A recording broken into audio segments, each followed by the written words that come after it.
Oh, I'm gonna hit this button Good here. morning, everyone, and welcome to Signals and Symptoms podcast. My one bestie is here, Harvey. The other one, Edward, is going to be a little delayed, but he's going to be joining us momentarily.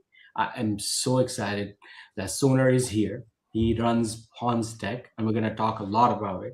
His company has done some real good innovation work, and more importantly, it's not just the innovation. People can innovate, but his is real practical implications on improving patient lives. So I'm very excited to learn from him because honestly, I actually completely moved away from ultrasound because it's a harder technology to do through AI. Just being honest.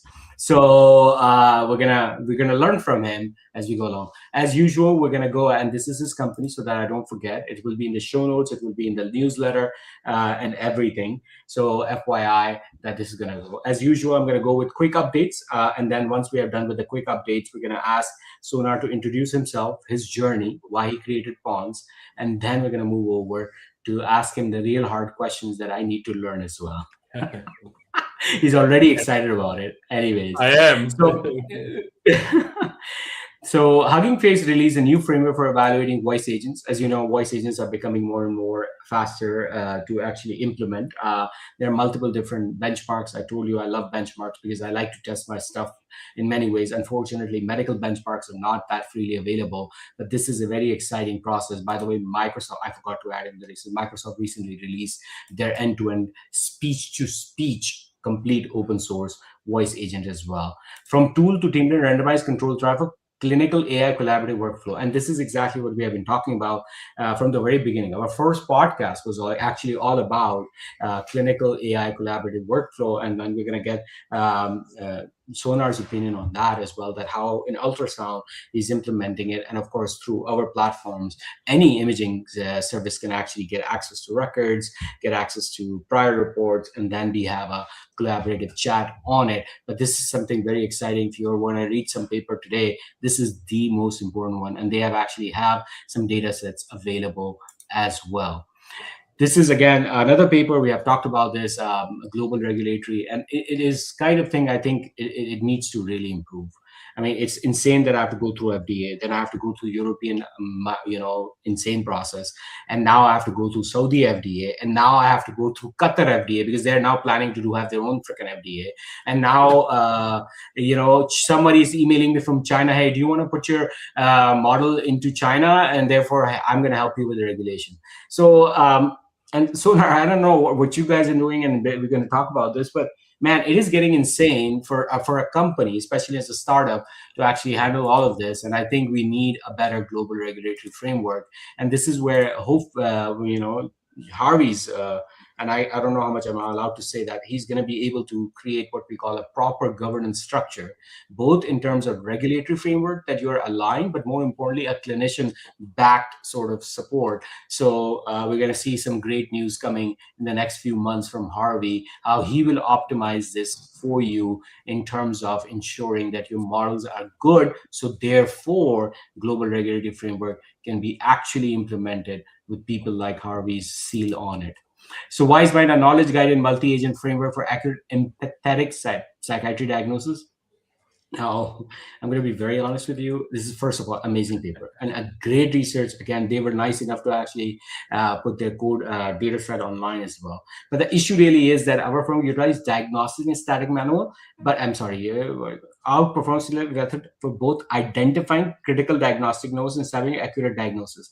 Now, this is where the problem is. And the problem really is that and I'm going to show you in the next couple of updates, that really that's why I keep talking about benchmarks in the first place, because if you don't have a great benchmark, how are you going to do? And then honestly, if I have to do a research paper, I'll just quote unquote create my own benchmark and therefore submit it. So I'm talking about this governance where hopefully Harvey's going to help everyone soon. So protecting clinical value judgment in the age of AI. This is again an excellent paper to read, that how the product life cycle is going to be an FDA priority. We have already implemented it in our FDA process. It's called, and we have a whole quality management system. Again, it's extremely hard to do. This is something that we are actually optimizing to provide to our clients, that not only they're able to see FDA results, but also on regular basis live real world results as well. And therefore we're going to move from an entire product lifecycle process. Those who would like to understand this, again, extremely important read as well.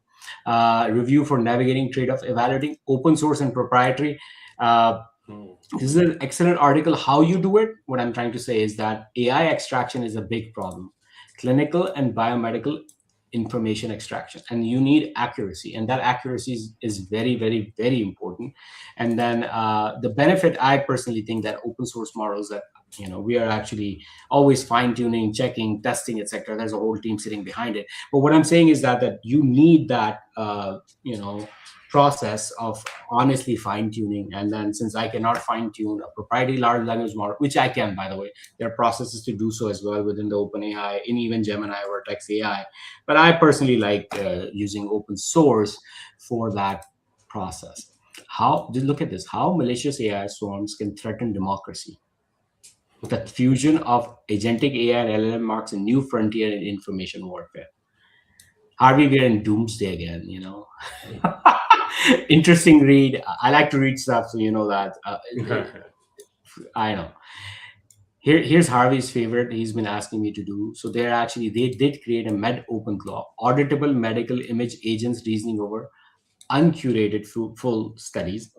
Again, it's more of a marketing scheme, but we do, of course, do that already. That how agentic system processes reasoning in terms that, okay, what was the prior study, what would be the next study, all of these, and ensuring, of course, that you stay in your lane, because AI is AI, and you have to make sure that, again, from the first topic, AI clinician collaboration. So Harvey, I'm going to send this to you after this. If you haven't read it, it's kind of your forte. You're going to love it, because it has all the VLM and the VQA. And we're going to talk about the VLM on my company. We have not started VQA yet. So power couple, AI growth and renewable energy investment. Again, Harvey is actually above and beyond. So I'm just going to say that he's going to put servers in space. But again, we are going to see that as compared to what the oil shock is going through the world right now, and I don't want to get into politics, from making a toothpaste to making this, you need oil and then transporting it. But the beauty of at least AI servers and everything, that they can run on renewable energy as compared to requiring direct coal and oil, because they can at least function on electricity. Of course, everything else requires oil itself. So I think that is very important, what we're considering power couple. And I think renewable energy is going to have a significant investment coming forward as we go along, and not to mention creative solutions like putting servers in space. This is another thing that I want you to understand, that how AI is really reimagining workflows. Again, remember, I always give an example that you went from paper maps to MapQuest, from MapQuest to Google Maps, and then we were on MapQuest. We can print out some things, and now we are actually truly going into what we call Google Maps. The idea is that the whole workflow has changed.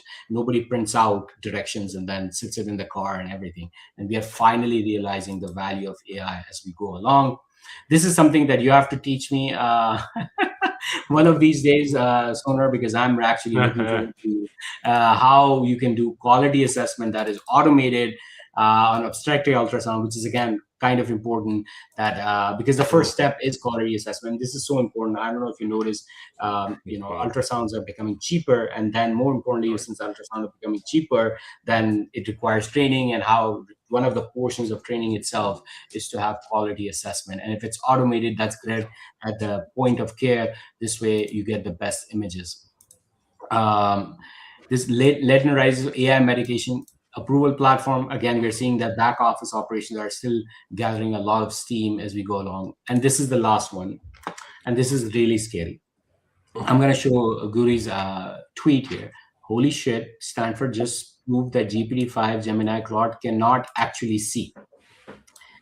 The paper is called Mirage, co-authored by Fifi Lee, which is very, very, basically gurus of AI and healthcare and AI. And then so they tested it, medical in general. Then they silently removed every image, no warning, no prompt change. The model did not even notice. So what you're saying is that the image was never important, and they're saying that this is not hallucination, something worse. Hallucination making a wrong diagnosis. Mirage is constructing an entire fake reality and reasoning from it confidently. So this is a paper, Mirage: Illusion of Visual Understanding, and it was shocking to see that how it is done. I mean, that's why one of the things that people are saying, like, why aren't you using VLMs more?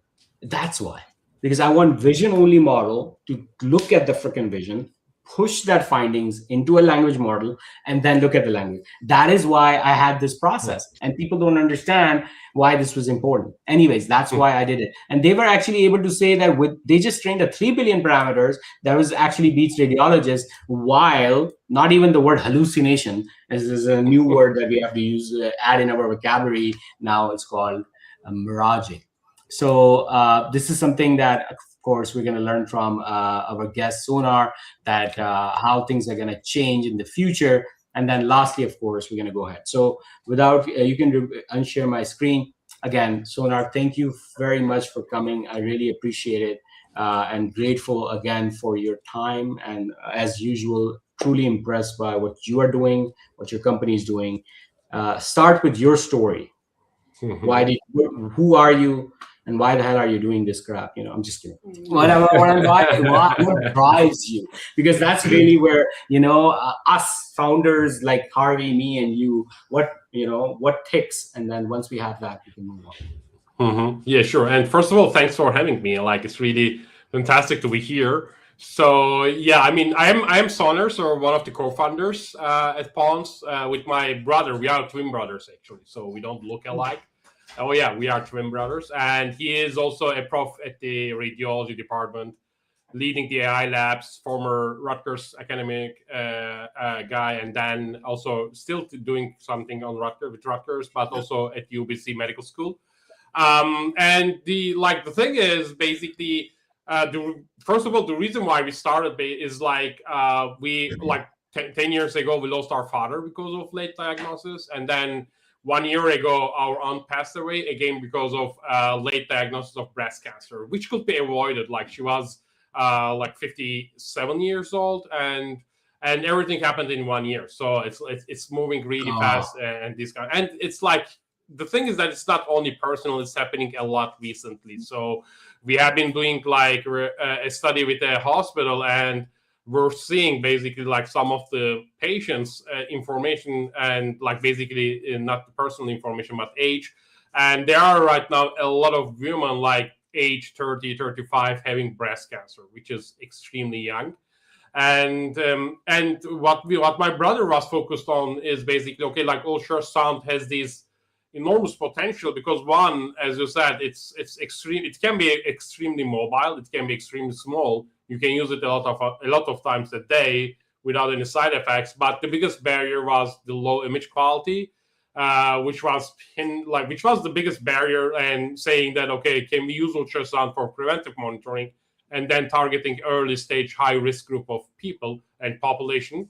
And that was kind of his obsession. And then he started then developing these models and algorithms that can overcome these barriers. We're not doing the trying to develop a new hardware, but okay, can we use existing hardware, but improve the details on the imaging? Basically, not how image acquisition is happening, but more what survives the acquisition, and then what kind of information can we reveal for the oncologist or radiologist, so that they can identify earlier progress, and then see much more details.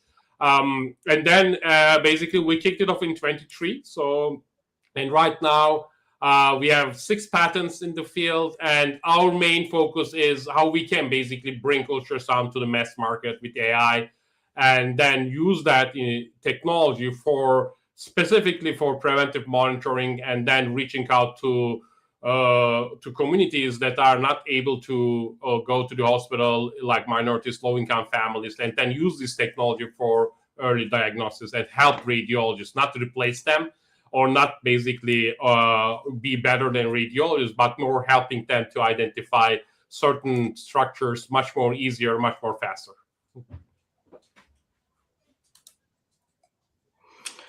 Wow, what a journey. And I'm very unfortunate about your dad. So sorry to hear that.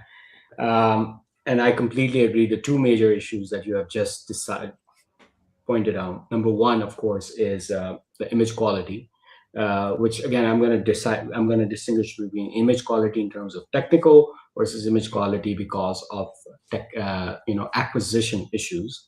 And then the second one, of course, you said, how do we use ultrasound in essentially real-time preventative process? Before I do anything, Harvey, you want to start with some questions? Actually, I'll let you lead this one. You guys got a good flow going, and then I'll jump in. Preventative real-time ultrasound is amazing. It is something that is why it is important, because just to give you an idea, 10 years ago, 15 years ago, when we were doing ultrasound and we were trying to buy it, at that time it used to be $50,000.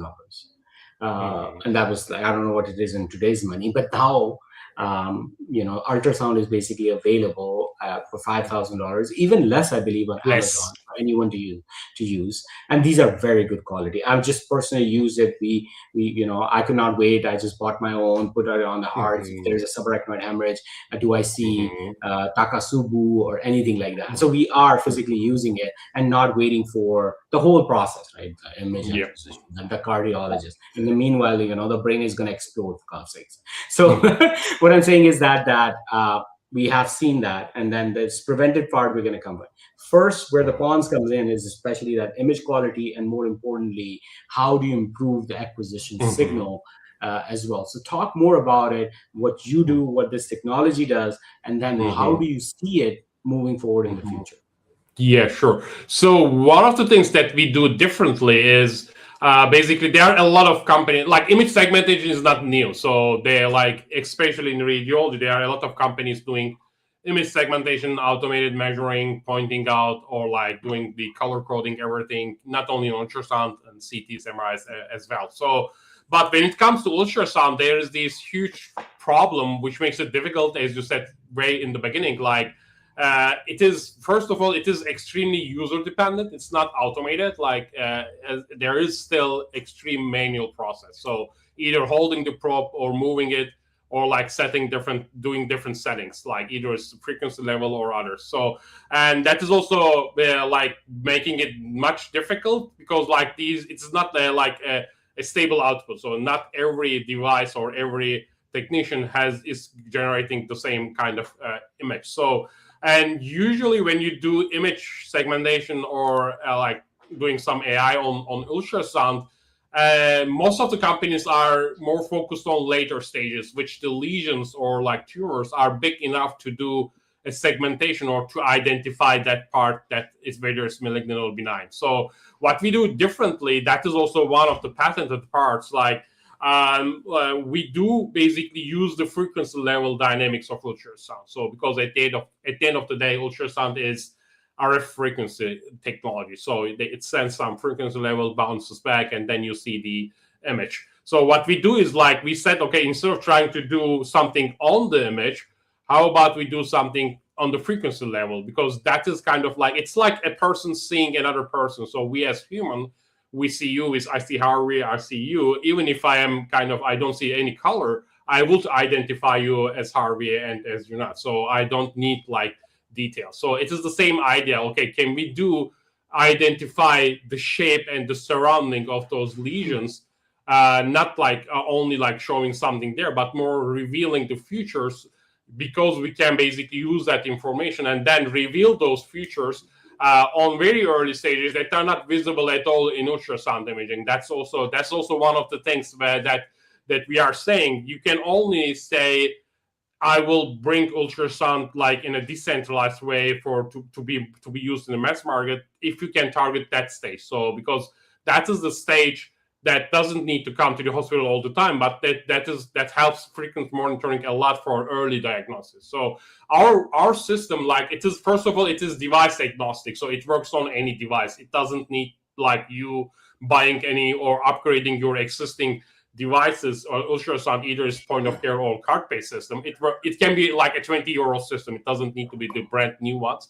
It works on any kind of device, any type of device, ultrasound device, and then we are revealing the structure. So that is one of the interesting things. And the other thing that we have, basically, we have developed these, we call it like these digital contrast technology, which means that we don't need a chemical agent injected to the patient to do a contrast imaging. We can do that without any chemical agent. We can do that directly on the frequency level, that we can also like reveal how the surrounding of those tissues are. So because that's also important to understand, okay, like that is a potential risk of malignant, or no, it's benign, because I can see the surrounding structures, but I can also see the boundaries and the shape very clearly identified through other lesions as well. And last but not least, I think one of the interesting things that we have is, because that is, again, like working on the using the RF data from ultrasound, and then using the frequency level dynamics, we can basically scale the data set. It is not a generative AI feature, not like synthesizing imaging, but we can basically create real image from real image, like by 50 times. Means that if we have one image, we can multiply that by 50 times, creating new different frequency angles, and then use that information to optimize like the accuracy of the risk assessment systems as well. And that is the biggest difference that we are making. And that is the only way we can say that, okay, we can reveal those features that are really early stage, which basically may even like stage 0, which you are in the high risk group, you don't have any symptoms. Usually the reports show nothing, but there is something that is not visible. We are aiming to make that visible. So now you have done some amazing jobs. And let me so understand that our audience is a bell curve, right? People sometimes don't get it. So let me explain the importance of difference between measured data and calculated data. So everyone knows MRI, you have ADC, DWI, differences. But if you actually put someone in the MRI, they don't actually do all these sequences. They measure a small amount where the magnet goes in and then gets the information. And then let's say you generate T flare. Flare is measured, like actual physical, protons going in, pushing out, but the ADC may come out of it as calculated. So thinking of that analogy, now you understand that two things. Number one, when you have the RF data itself, you actually, and the frequency analysis that he's talking about, not only he's generating the predefined generation that Siemens did in its, Philips did in its, or somebody else, but not only that, no matter what device you're using, he's regenerating exactly from that measured, the calculated images in different formations, and therefore that is not generative AI as, I don't know, from an AI perspective, but it is, I would rather use the word measured versus calculated. So he's recalculating those frequencies and everything to generate a better image. Now, again, I have to explain it to the audience. I'm sorry, Sonar, so that no problem. That's perfect. So now the second issue is that why. So the why is that basically, as you can see, that what are we doing? It's windowing, right? When we are using the radiology, we're using Hounsfield unit up and down, and we're moving these images in a way, and that somebody already said it. So data is humongous, huge. If you actually get the real MRI data, it is terrible. You can basically get gigabytes of data from one MRI, but after all, you get like 500 MB file. When you have this massive amount of data, then you can actually adjust it live so that you can delineate where the mass is and where the normal tissue is. And those boundaries that he's talking about is extremely important to explore, both for surgical intervention, follow-up study, and then, of course, demarking if it's basically a calcification, if you're talking about a breast, or it is basically that. So that's benefit number 2 of Bond's technology. And then lastly, of course, being agnostic is extremely important for anyone, especially now that we are looking at these technologies and moving forward. So sorry, I just needed to explain the bell curve of my audience may actually have different technical going to. So Sonar, where do you see these applications that you said when you have what we call raw data conversion into imaging? And then is Siemens and Philips mad at you, GE, for possibly reorganizing these images? But more importantly, how do you see this amount of data that you have collected that let's say I have data, right? I can say, okay, build this image, build that image. But okay, I'm sorry, I forgot one thing. One of the major benefits of having this end raw data, we're talking about, let's say MRI, I can actually create my own sequences like DTIs, DXIs, etc. And these standards were created because as physicians, we need to learn to read it. But at the end of the day, that raw data is basically converted into an image that I can see, which is on the visual spectrum. And there's much more data which is not on the visible spectrum. So this low-dose CT that I was talking about was essentially that. Even in the CAT scan, you can actually do a low dose because now AI can actually improve the image better. So 2 questions. Number 1, I understand we're not going to do generative AI, and you want to make sure that we are actually, but more importantly, number 1, image augmentation through AI in ultrasound. And then in general, how do you see this technology moving forward in the future? Yeah, I mean, that's a good question. So, one of the things that that we are seeing is like the enhancement models that we have is basically focused on okay, can we kind of like reveal like certain features that helps basically, because one of the things that we don't get rid of the original image. So that is one of the things that we never do basically, because of the clinical security, like efficacy and all this kind of stuff. So all regulations, like the radiologists, they always see the original image as well. And that is also one of the advantages. They can choose whichever image they want to enhance and then get the results on that image as well. So because one of the things that we don't want to do that, okay, we are basically deleting all the original images and creating a new image that is based on the ultrasound scans. That is not what we do, but it is more like, okay, why not? Why aren't you doing it? I'm just being so honest. That's a good. Is this the FDA regulation holding you back, or is it something else?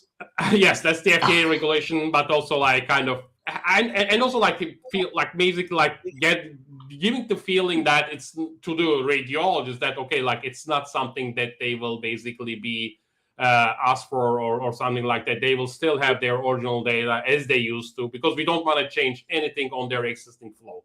We don't want to create a new radiology flow. We don't want to change their existing like habits, but we are basically more, okay, here is more detailed information. So, and that is one of the things, like with data augmentation, and especially when we talk about ultrasound, I think one of the biggest things that is happening right now, interestingly, we got that from a couple of hospitals across US, but also outside, like across Europe as well. A lot of health systems are right now looking ways for utilizing ultrasound for triaging.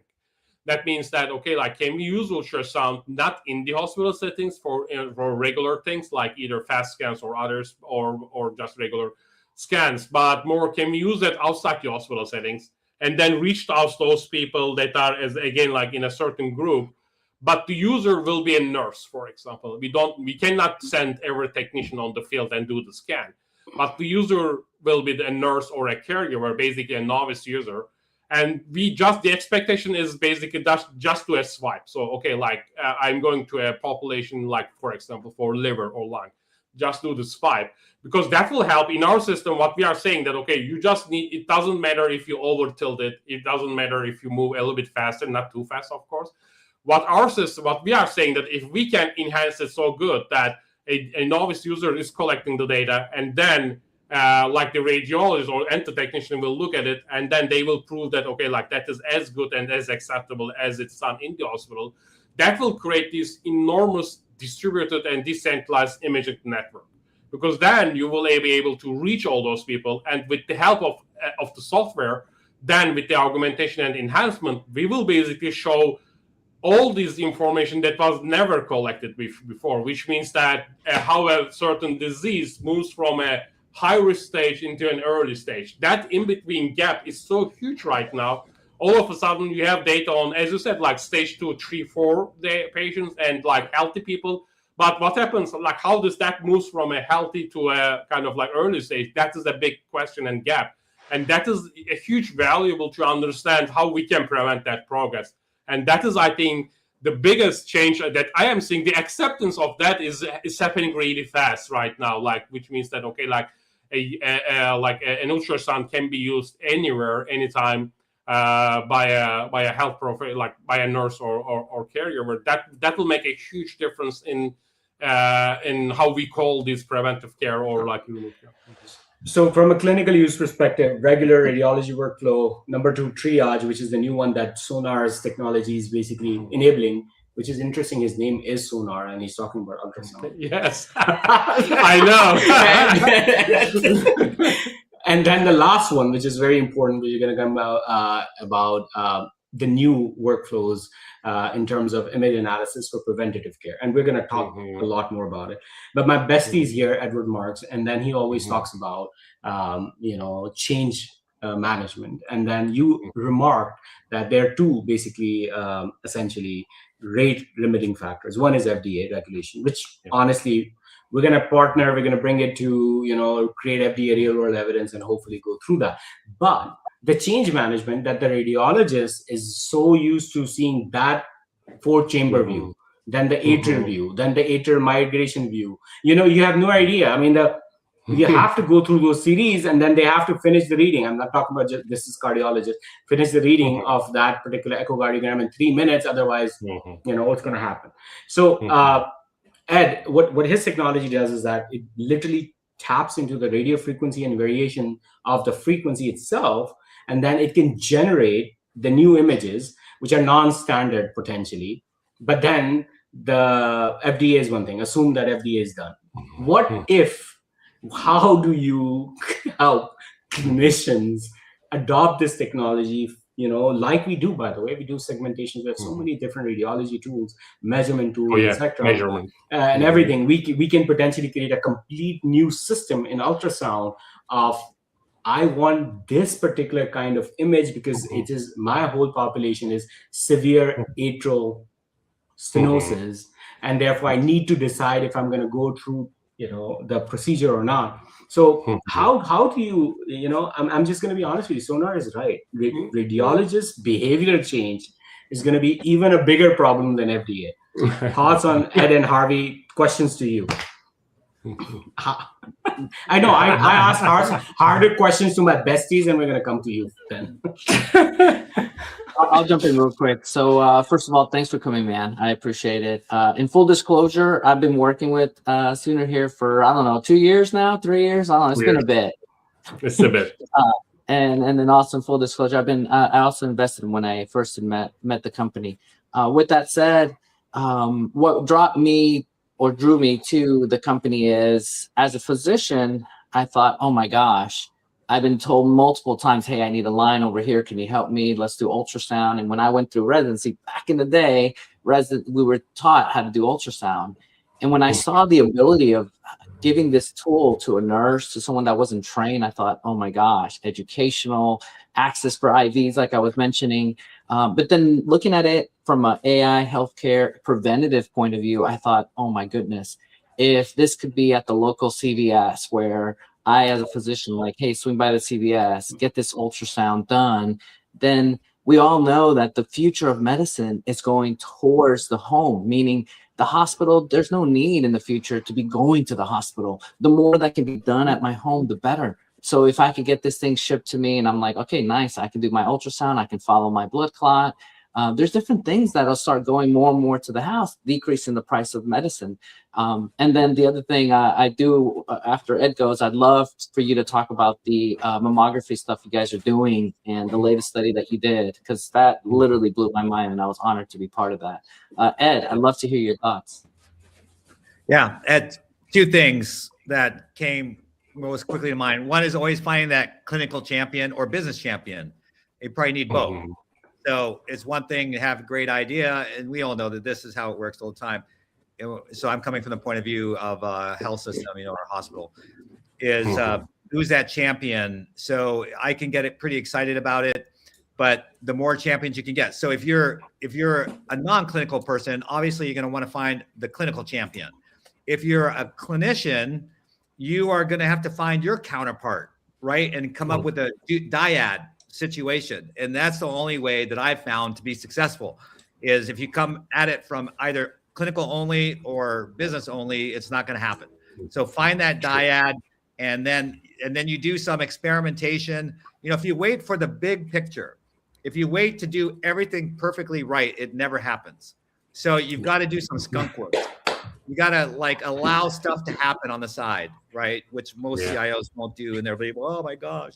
But that's why we're stifled with innovation. So you got to allow for some skunk works. Then you come back as the dyad and you're like, look what we've done. Look at the capability. It's not just theory. It actually works. And we have these outcomes. Then you can build the momentum.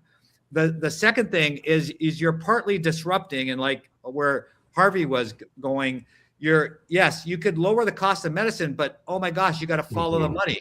If you disrupt revenue cycle, they'll never happen, right? And that's again another reason why we've retarded growth and innovation in healthcare is just because of perverse incentives financially. So very important to work with the finance brothers and sisters and figure out how do we make this happen that doesn't hurt the hospital finances, as being gut honest, right? Because they're going to be so protective of that. It's like, even though it's a good idea, yeah, we should move more of healthcare to the home. 75% of things that happen in a hospital today could be done at home. But the main reason we don't do it is, I think financial is the number one reason we don't do it. So how do we work to figure out, whether it's a value-based care scenario or something like that, how do we work to figure out how everyone can still win? And I think that's the key, those two things. So true. I'm gonna jump into. Can somebody share my screen right now from the committee? There you go. So this is where the mammography is going to come, and I'm truly excited about it as well. I have limited information, but the whole point is that how we're going to rewire medical imaging and preventative care together. And this is exactly what Ed Marks and they said, from going from the hospital to the home, and essentially basically going from a reactive care to a proactive care where, you can share an ultrasound and then you can do this. And then the system's under pressure because people think, the money is the problem. The money is not the problem in the sense that hospitals would be okay doing it. And they did it because once they were in the pressure, they're going to go ahead. But what we need is basically that innovation falling through the whole problem. And then, of course, the whole process completely changes because the acquisition goes away. And Sonar is going to talk about how the acquisition changes from a ultrasound tech to a nurse to a physician to even, the granddaughter and the grandson and sending images in the future, and how his, the GPS for ultrasound will change the way we look at it. So now we are basically, and then we talk about, and that's literally Edward Marks said, do not innovate on a technology, innovate also on the workflow, because if you're not going to innovate on the workflow, nothing's going to get implemented as we go along. So you can unshare my screen. So now, Sonar, first, what mammography, the future of ultrasound in terms of testing, and we love that because we did a mammography for, breast imaging via mammography. You're going to do breast imaging via ultrasound, and we can, one day to work together on breast imaging on MRI. But the question is that first, what you did, and given that example, what do you see the ultrasound as a player in preventative, proactive care? Yeah. So, I mean, one of the interesting things with the study that we did, which Harvey was a part of as well. So, I think one of the things that we say because we are focused on right now breast cancer and liver disease. So, and with breast cancer, of course, like ultrasound is always a secondary imaging modality, not the first. And we are never saying that, okay, we will get rid of mammograms or replace mammograms.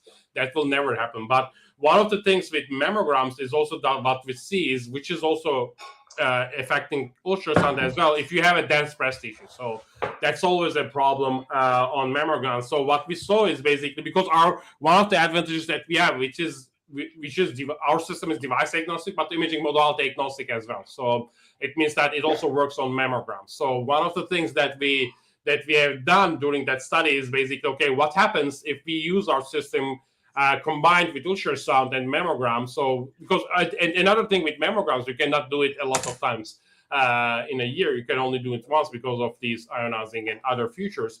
But what happens if we implement enhancement results on dense breast tissues and show the details in a much more detailed and easier way to understand and like to make diagnosis? So that was, and we also, during that study, we also had access to additional metadata, which is basically race, ethnicity, race, and age, and location, and also like the background of those people as well. Because the interesting thing is always like, as you know, like African American and Latin backgrounds, and even like Asian backgrounds, they still struggle on having these early diagnosis features adjusted to their existing, to their basically background as well. Because usually like that is where AI becomes biased, because it's not trained on different type of data. That is also something that we want to overcome, because with our technology, we can basically close this gap and create more diverse data sets to optimize the risk assessment of the AI features as well. With our tech,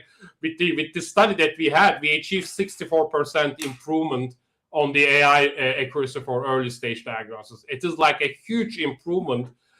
Even like 10%, 15% are like really good, but 64% was focused on what happens if a radiologist use only existing images, like only existing ultrasound, only existing mammograms, and then use that model to identify early diagnosis, versus what happens if they use our image enhancement results, like original image plus image enhancement results plus scale data.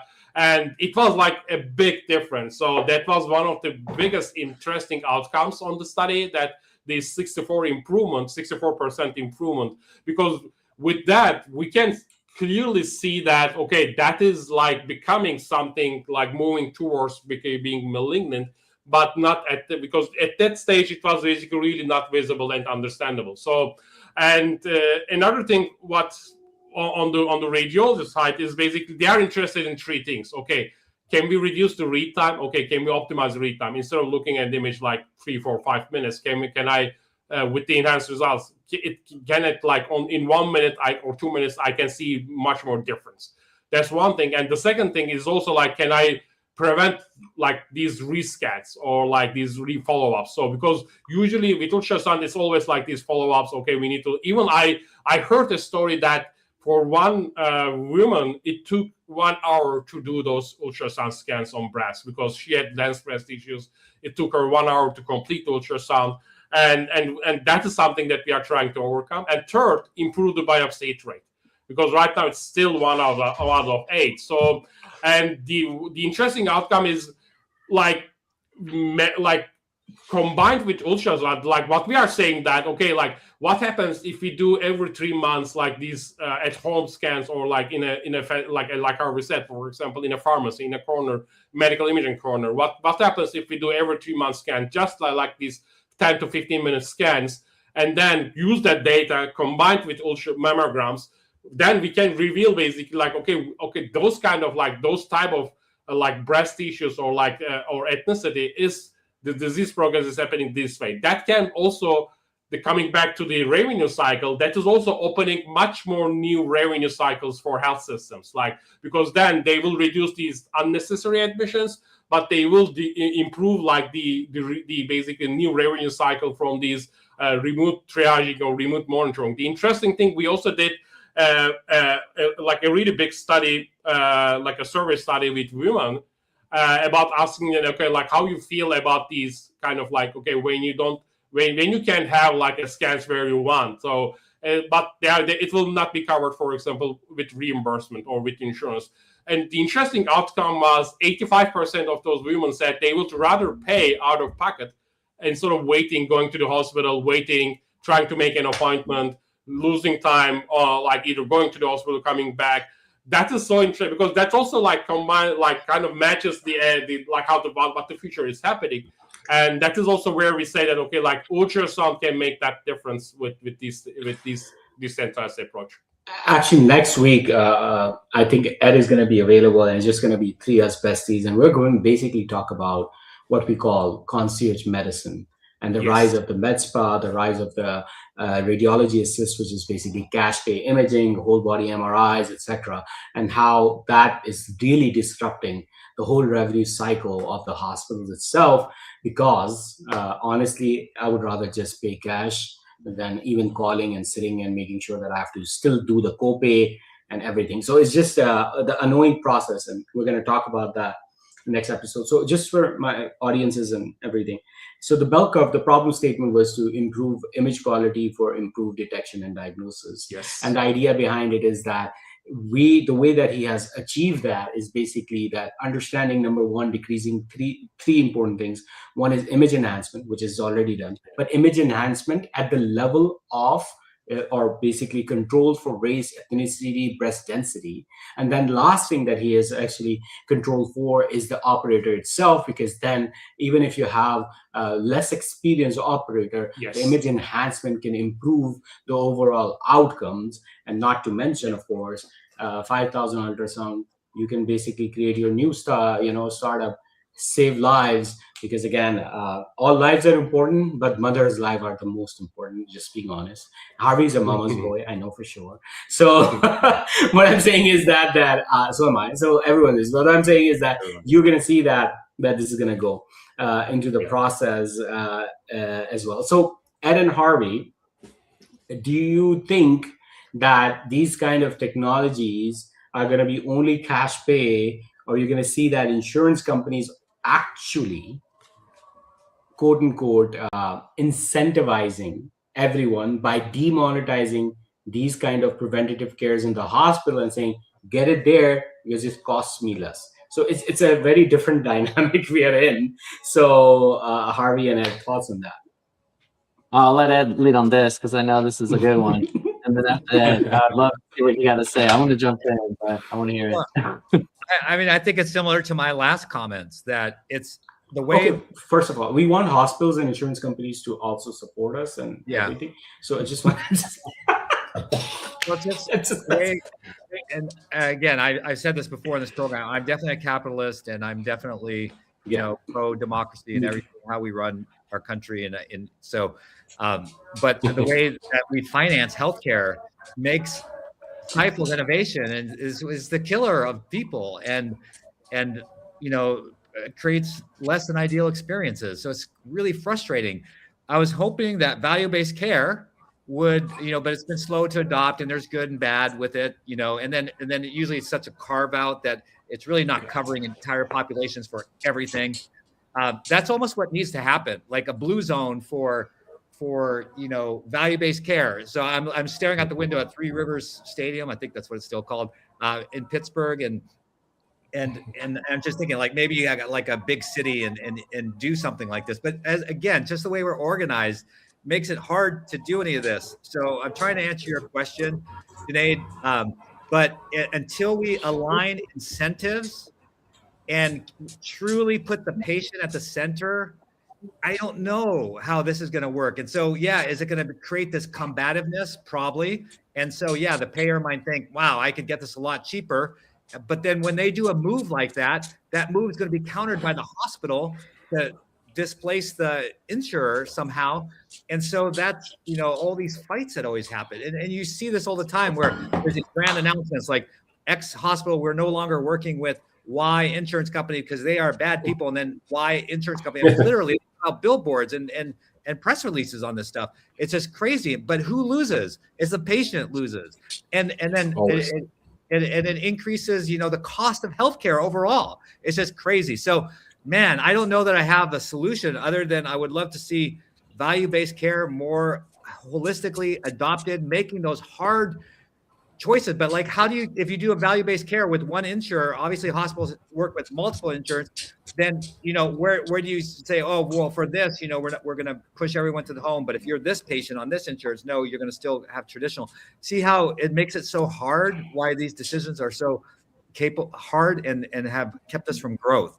So, man, I want to have this clever answer, but until we have more holistic value-based care, I don't know how it's all going to work out. Maybe, we are unfortunately in this situation. So Sonar, sorry, go ahead, Harvey. No. All I was going to add is I agree with you, Ed. It's a tough one. But you know what? This is why we're doing this podcast. We need a lead, right? We need but lead by example. One idea would be, I know this is kind of moonshot, would be to go to a major insurance carrier and be like, here's what we got. And if they are the insurance one and they see the writing on the wall, they're like, you know what? Yes, let's do this. And then I really feel the rest will follow. A pseudo example is when we look at Medicare rates and we notice that they've set the bar low in the sense that's payment wise for us doctors, but then we realize the rest of the industry follows those guidelines. So the same thought, we go to the government. I know that's a moonshot again, but say, hey, this is what needs to happen. And if that happens, I can see the rest of the industry following. Beautiful. So there are 3 questions, and then we can close. We have 10 minutes left. So number 1, does your current technology does longitudinal? And that's one of the questions by one of our participants. Thank you for asking the question. And longitudinal, especially with dense press, is extremely important. As a matter of fact, the whole point is to do more, imaging on a dense press as compared to non-dense press, etc. And if not, is there a future plan? Number 2, talk in general. We talked about breasts, but where do you see the technology going forward, and some insane new use cases? Because now, again, as I told you, we are going from MapQuest to Google Maps. So where is your vision moving forward on these on this? Yeah, I mean, first of all, one of the things that is like, because the system that the models that we have is basically not this like, it's like these AI agents or whatever. It's kind of like it can be adjusted to different indications. Like, okay, dense press is like a big problem. Like that is still, it's not only ultrasound problem, as I said, it's a mammogram problem. And what we can basically reveal that is like much more without needing like these rescans and like, okay, do again, or like go through that scan, or even like further imaging options. So with the enhancement results, it's basically like really easy to identify what's going on without doing those repeated scans. So that's one thing. But on the other hand, the same technology is also like indication agnostic as well. So it can be directly adjusted without needing like months of training or others, or like hundreds of thousands of data. Okay, it works on, like we had this case with cardiovascular disease. We have right now an interesting case with a pharmaceutical company about COPD, for example. Like, and that is something that's also, and coming to your second question, I think what is becoming really interesting within our field is the potential of creating these extremely valuable biomarkers. So in critical cases, not only in traditional cases, like it can be also like rare disease, but also like, for example, in certain cases that we do a study on Alzheimer's or dementia or others really rare disease, because imaging as a biomarker using ultrasound, that is what we validated and proved with the pharmaceutical company, that if you can basically use ultrasound and then kind of reveal those features in a much more detailed and deep way, there is this enormous potential on extracting biomarkers without trying to convince people going to the hospital or like showing up in labs for collecting data. No, it can be adjusted and like integrated within remote care plus clinical monitoring, and then seeing, okay, how certain drugs is impacting certain progress of the disease, and then using those biomarkers to optimize the results, but also at the same time targeting much wider and bigger populations. Not only saying, okay, my drug or my program is focused on stage 3 or 2, but oh no, we are also targeting high risk of patients, which is like maybe like over 10 million instead of comparing to maybe like 10,000. So that is how we see the future will look like. So, and one of the things that like 2 years ago, when we first were speaking with Harvey, we were saying that, okay, like ultrasound will become this consumer product. But at that time, everyone's saying, nah, it is impossible. It will not happen. But right now, 2 weeks ago, we had a meeting, one of the 5 big medical device companies approached us, and they said, oh, okay, we have these ultrasound devices, but we are aiming to develop a consumer version of that. So basically, you can use it at home, connect with your doctor, do your scan, doctor will see the results, and then you can go on and do that every month if needed, every 3 months or whatever. So, And our big vision is that it will happen not in 10 years, and I think it will happen in the following 3 to 5 years. That like it happened with stethoscopes, like smart stethoscopes are more and less used at home right now, and that is what ultrasound will become. So I concur with your assessment. I think it's going to be less than 3 years. I think it is going to be a consumer device or consumer-driven device. And I can just give you one example that CHF, congestive heart failure, is one of the biggest ones. Is because I just need to give an extra Lasix dose, and they can stay in the hospital and do not have a significant issue. And a whole admission cycle can be removed just by person putting it in our probe. I can see it and then go from there. I can't. I mean, I'm a neurologist. Cardiologists don't hate on me, but what I'm saying as a clinician, we can actually design these systems. And then I just want to give another quick biomarkers. Basically exactly is what he's saying, is that for example, you have an LDL. That is a biomarker that defines your therapy, which is statin.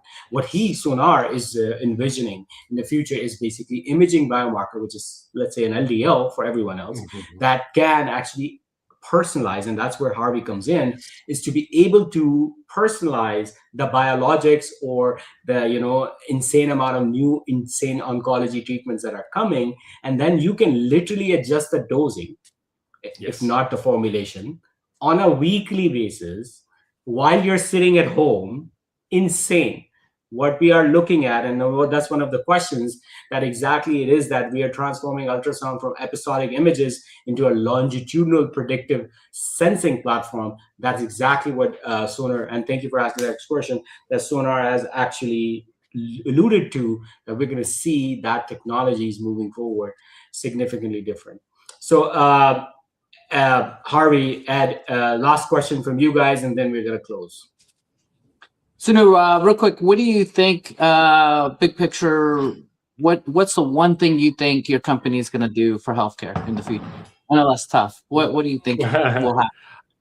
Well, I mean, we are aiming to make because we are really heavily focused on ultrasound, and what we are making, what our biggest aim is to have health systems, like every stakeholder in the health system, use ultrasound not only for as a secondary imaging modality, but moving that to a first imaging modality, but using that more frequently in order to identify the outliers. So that is because I think that we are talking about the cost, and right now there are even probes, like point of care probe ultrasounds, that cost $2,000, or even $1,500. So that will be much less, and that is where we are aiming for, to make these ultrasound imaging as a first imaging modality.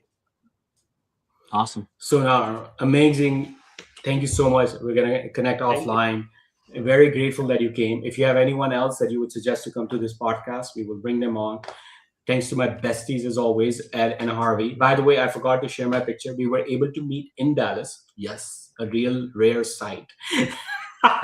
That we can actually, because believe it or not, we three live in Dallas, but we actually meet in San Antonio and apparently London and everything. So long story short, we are extremely excited you came. We're going to follow up on it. We're going to bring you back to give us more updates in the future, and then suggestions. And thank you so much for all the participants that came live. Grateful. See you next time. We're going to talk with Ed and Harvey about this, basically AI, concierge medicine, and the future of revenue cycle, with Ed Marks as our guest, because we're going to make him a guest. Thank you, guys. Thank you.